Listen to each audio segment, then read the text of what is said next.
औज़ुबिल्लाहिमिनश्शैतानिर्रजीम बिस्मिल्लाहिर्रहमानिर्रहीम अल्हम्दुलिल्लाहि रब्बिल आलमीन वस्सलातु वस्सलामु अला सय्यिदिल अंबिया वल मुरसलीन व खातमिन नबिय्यीन व अला आलिहि व अस्हाबिहि अजमईन अम्मा बाद। प्यारा दोस्तों, अस्सलामु अलैकुम व रहमतुल्लाहि व बरकातुहू। फ़कीर फैज़ मोहम्मद सिकंदरी पिताफ़ी अल फैज़ चैनल सां गॾु अवां जी ख़िदमत में हाज़िर आहे।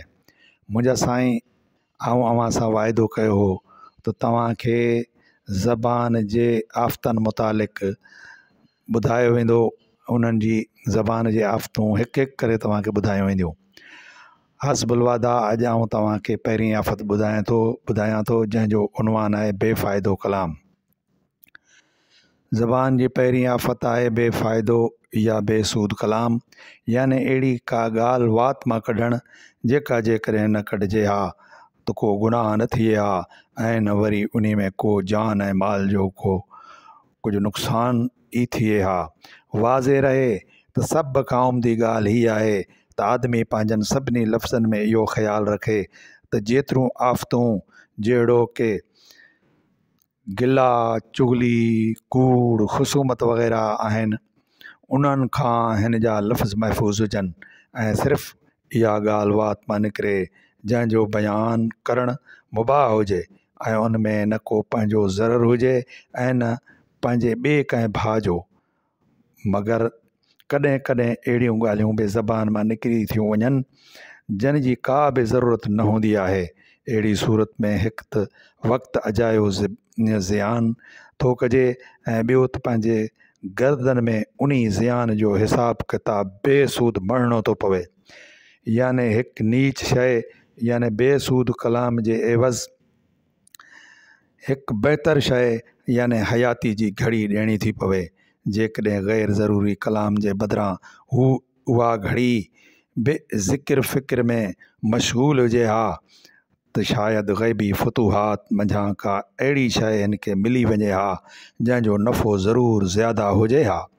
ऐं उन्हीअ खां सवाइ जेकॾहिं तहलील याने ला इलाहा इल्लल्लाह चवणु, तस्बीह याने सुबहान अल्लाह पढ़णु ऐं तकबीर याने अल्लाहु अकबर चवणु या हुज़ूर नबी करीम सल्लल्लाहु अलैहि वसल्लम ते दुरूद शरीफ़ पढ़णु, अल्लाहुम्मा सल्लि अला सय्यदना मुहम्मद व अला आलि सय्यदना मुहम्मदिन नबीयुल उम्मी व आलिहि व असहाबिहि व बारिक वसल्लम। या कंहिं ॿिए ज़िक्र में लॻे हा त यकीनन उन्हनि में केतिरा लफ़्ज़ अहिड़ा आहिनि जिन जे विर्द करण सां जन्नत में जाइ ठही वञे हा। हाणे ख़्यालु करणु घुरिजे त जंहिं शख़्स खे हीरनि ऐं मोतियनि जे ख़ज़ाने कठे करण जी ताक़त हुजे उहो जो वेही ठिकर ऐं भितर गॾु करे त उन लाइ नुक़सान खां सवाइ ॿियो छा चई सघिजे थो। अल्लाह ताला जो ज़िक्र उम्दन ख़ज़ाननि मझां ख़ज़ानो आहे। उन खे छॾे हिकु ग़ैर ज़रूरी ॻाल्हि करण जो साॻियो ई मिसाल आहे। जेतोणीकि अहिड़ी ॻाल्हि खणी मुबाह बि हुजे ऐं उन में को गुनाह बि न हुजे, मगर जीअं जो उन ॻाल्हि करणु सबबा हिकु वॾो मक़सदु ऐं मतिलबु हथ मां निकिरी फ़ौत थी थो वञे, तंहिं करे ईअं करण में वॾो ख़सारो या घाटो थो पवे। ईमानदार जो सुकूत याने माठ फ़िक्र वारो ॻाल्हाइणु ज़िक्र वारो ऐं ॾिसणु इबरत वारो हूंदो आहे। ऐं अहिड़ी तरह हुज़ूर नबी करीम साहिब लौलाक सल्लल्लाहु अलैहि वसल्लम जन इरशाद फ़रमायो आहे त इंसान जी मूड़ी आहे वक़्तु, याने इंसान जी हयातीअ जूं घड़ियूं हिकु वॾी मूड़ीअ जी रक़म जे बराबरि आहिनि। जेकॾहिं उन्हनि घड़ियुनि खे ग़ैर ज़रूरी ॻाल्हियुनि में सर्फ़ कंदो ऐं उन्हनि में आख़िरत जो ज़ख़ीरो हासिलु न कंदो त मूड़ीअ में अजायो घाटो ऐं कमी पवंदी। ऐं उन करे ई हुज़ूर अलैहिस्सलातु वस्सलाम जी ज़ात मुबारक अक़दस जन फ़रमायो आहे त जंहिं शइ मंझां को फ़ाइदो न हुजे उनखे छॾणु इंसान जे इस्लाम जी हिकु ख़ूबी आहे। हज़रत मुहम्मद बिन काब रज़ी अल्लाह ताला अन्हु खां रिवायत आहे त हुज़ूर नबी करीम सल्लल्लाहु अलैहि वसल्लम जन हिकिड़े ॾींहुं फ़रमायो त हिन दरवाज़े खां अॼु जेको सभ खां अव्वल ईंदो उहो जन्नती थींदो। हज़रत अब्दुल्ला बिन सलाम रदी अल्लाह ताला अन्हो उन मां दाख़िल थियो तो उनखे ॾिसी कुझु असहाब रिदवानुल्लाह अलैहिम अजमईन हिन वटि विया ऐं जेकी कुझु पाण सगोरनि हिन जे हक़ में फ़रमायो हो हिन खे ॿुधायऊं ऐं पुछाऊं त उहो कहिड़ो अमल आहे जेको तव्हांखे हिन महिरबानी सां तव्हां मुस्तफ़ीज़ थिया आहियो। तो हुन शख़्स ही ॿुधायो, हिन साहब फरमायो त मां हिकु ज़ईफ़ आदमी आहियां, मुंहिंजो कहिड़ो अमल आहे? अलबत जंहिं ॻाल्हि खां मूंखे तवक़ो आहे इहा ही आहे त मां पंहिंजे सीने खे कीने खां बचाईंदो ईंदो आहियां ऐं बेफ़ाइदो कलाम न कंदो आहियां।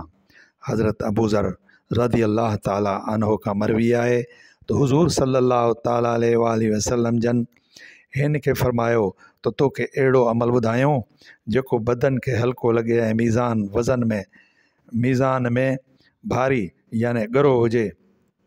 तंहिं ते हिन अर्ज़ु कयो त साईं ॾाढो चङो, महिरबानी करे ॿुधायो। पाण फ़रमायाऊं त उहो सुकूत याने माठ ऐं ख़ुशख़ुल्क़ी ऐं ग़ैर मुफ़ीद शइ जो तर्क करणु आहे। हज़रत लुक़मान हकीम रहमतुल्लाह अलैह खां पुछियो वियो त तूं कहिड़ो हिकमत जो कमु कंदो आहीं? चयाईं त जेका शइ अज़ ख़ुदि मालूम थी वञे उन जे पुछण जे पुठियां न पवंदो आहियां ऐं बेतकल्लुफ़ ऐं बेफ़ाइदो कलाम न कंदो आहियां।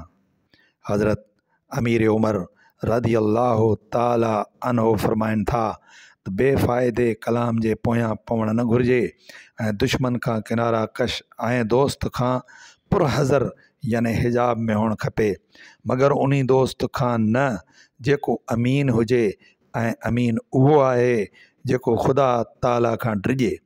ॿियो त बदकार जी सोबत खां बचणु घुरिजे, वरना हिन जो असरु पाण ते पइजी वेंदो ऐं पंहिंजे भेद याने ॻुझ याने राज़ जी ख़बर बि कमीने बदकार खे करणु न घुरिजे।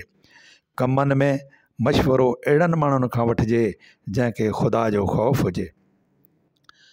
मुंहिंजा प्यारा दोस्तो, अव्हां जी ख़िदमत में ही मुख़्तसिर जेका आहे सो ज़बान जे मामले में ॻाल्हि ॿुधाई आहे। उमेद तव्हांखे पसंदि ईंदी ऐं उमेद आहे त तव्हां मुंहिंजो ही चैनल सब्सक्राइब कंदा ऐं लाइक कंदा ऐं पंहिंजे दोस्तनि सां शेयर कंदा ऐं हिन मिसकीन अहकर खे ऐं महबूब जी समूरी उम्मत खे दुआउनि में यादि रखंदा। वमा अलैना इल्लल बलागुल मुबीन।